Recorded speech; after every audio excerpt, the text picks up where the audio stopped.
Good morning students. आज हम 8th class में 9th चैप्टर ईस्वी सन 1857 का स्वतंत्रता संग्राम को कंटिन्यू रखेंगे। उसमें आपने पढ़ा कि कैसे कैसे 1857 की क्रांति के कारण उत्पन्न हुए, किस किसने इस संग्राम में भाग लिया और कहाँ कहाँ किस राज्य में ये संग्राम फैला। यानी जो 1857 की जो क्रांति है वो भारत के इतिहास में बहुत ही ज़्यादा महत्वपूर्ण है। इसको शुरू करने वाले मंगल पांडे थे, जो एक ब्राह्मण परिवार से ताल्लुक़ रखते थे और उन्होंने मेरठ से ही इस क्रांति की शुरुआत की थी। दिल्ली में बहादुर शाह जफ़र ने इस क्रांति का नेतृत्व किया।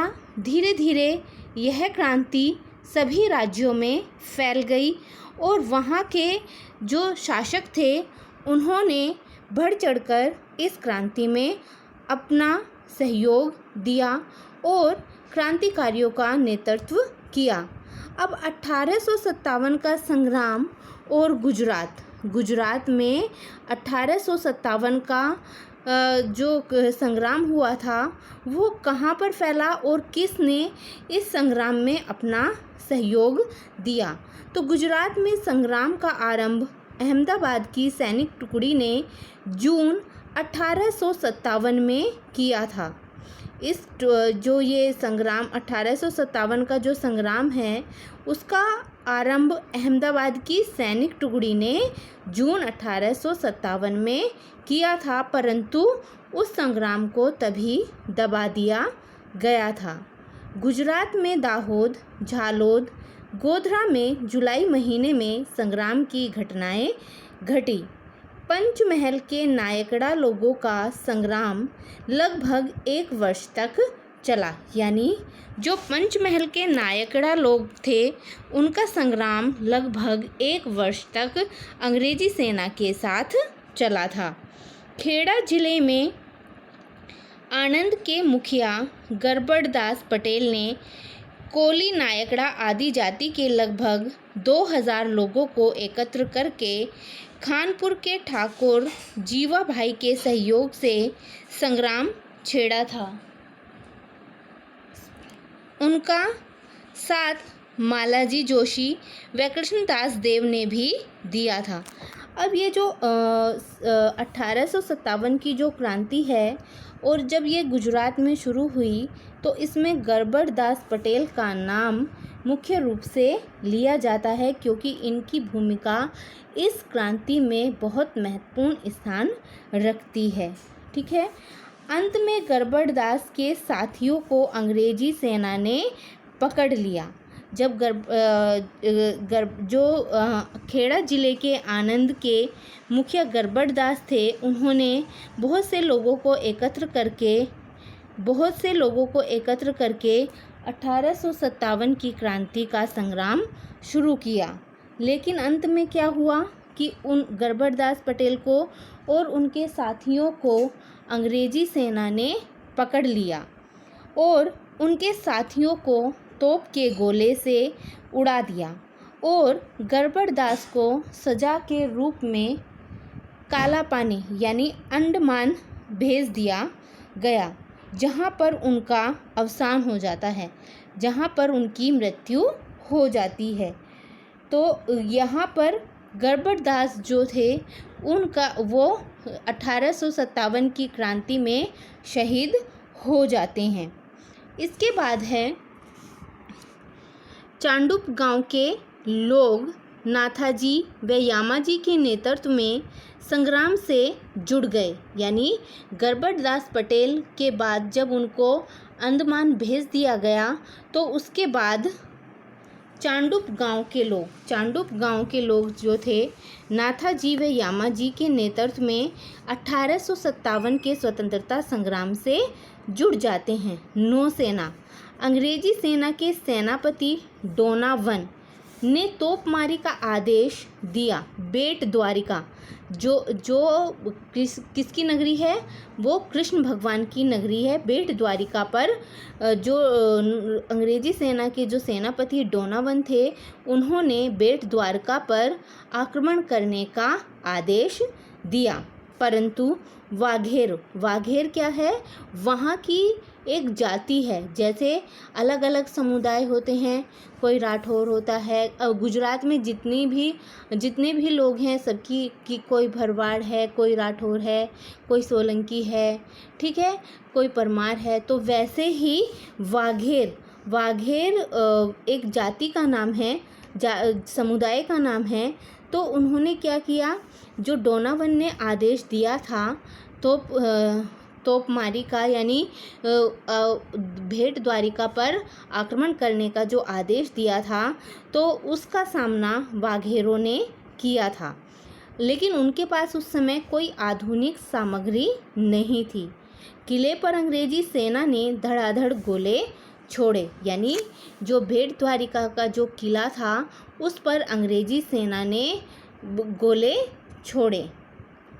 इन गोलों को रोकने हेतु वाघेर स्त्रियों ने अपने घर के ये जो भेट द्वारिका पर जो आक्रमण हुआ था उसमें वाघेर स्त्रियां, यानी जो वाघेर स्त्रियां थी, उनका बहुत ही महत्वपूर्ण भूमिका इस आक्रमण में है, क्योंकि उन्होंने अपनी सूझबूझ से, अपनी अक्लमंदी से अंग्रेजी सेना का सामना किया था। देखिए कैसे उन्होंने अपने घर के गद्दों को गीला करके, भीना करके किले पर आ गई थी। वो गोलों को इनसे रोका, यानी उन्होंने अपनी जान की परवाह किए बिना अंग्रेजी सेना के जो तोपमारी के गोले जो अंग्रेजी सेना बरसा रही थी, उनको भीने गद्दों से उन्होंने रोका और अपने जो उनके पुरुष थे उनको कहा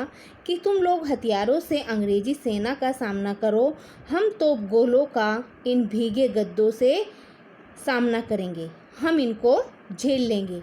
जैसे ही तो वो तोपमारी करते थे अंग्रेज लोग, गोला फेंकते थे, तो भीने गद्दों में आकर वो एकदम से बुझ जाते थे। जैसे आग और पानी, जब आग पर पानी डाला जाता है तो वो जैसे बुझ जाती है, उसी प्रकार से जब गोलों को छोड़ा जा रहा था तो वो भीगे हुए गद्दों से टकराकर वहीं पर ढेर हो जाते थे, यानी उसका कि उन गोलों का किले पर कोई भी असर नहीं होता था।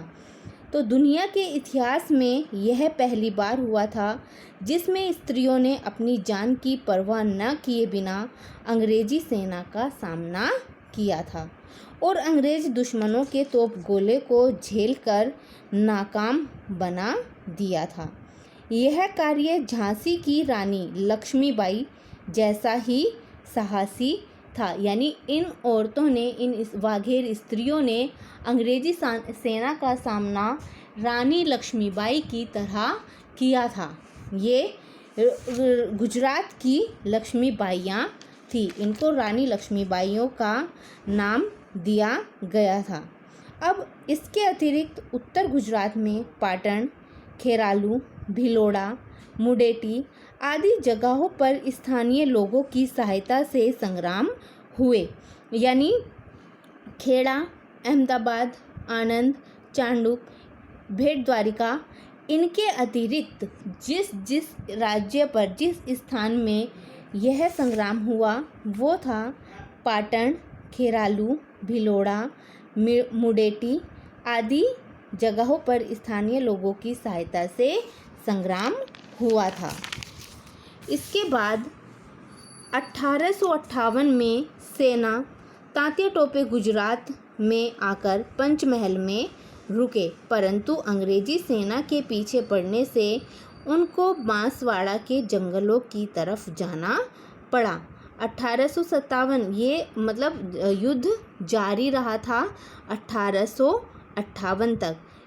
इसमें तांतिया टोपे गुजरात में आकर पंचमहल में रुके थे, परंतु अंग्रेजी सेना उनके पीछे पड़ गई थी।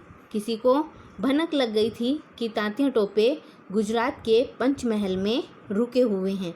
इसलिए अंग्रेजी सेना ने उनका पीछा किया तो उनको अंग्रेजी सेना से अपना पीछा छुड़ाकर बांसवाड़ा के जंगलों की तरफ जाना पड़ा। तो बच्चों, आगे भी ये चैप्टर है।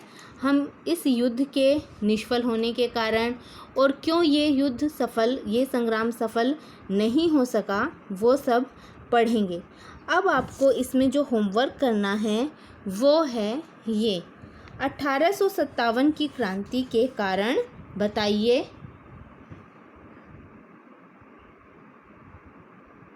मंगल पांडे का 1857 की क्रांति में क्या योगदान रहा और 1857 के स्वतंत्रता संग्राम में वाघेर स्त्रियों की भूमिका पर प्रकाश डालिए।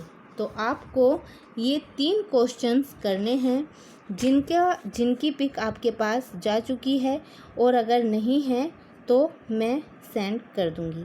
Okay, thank you.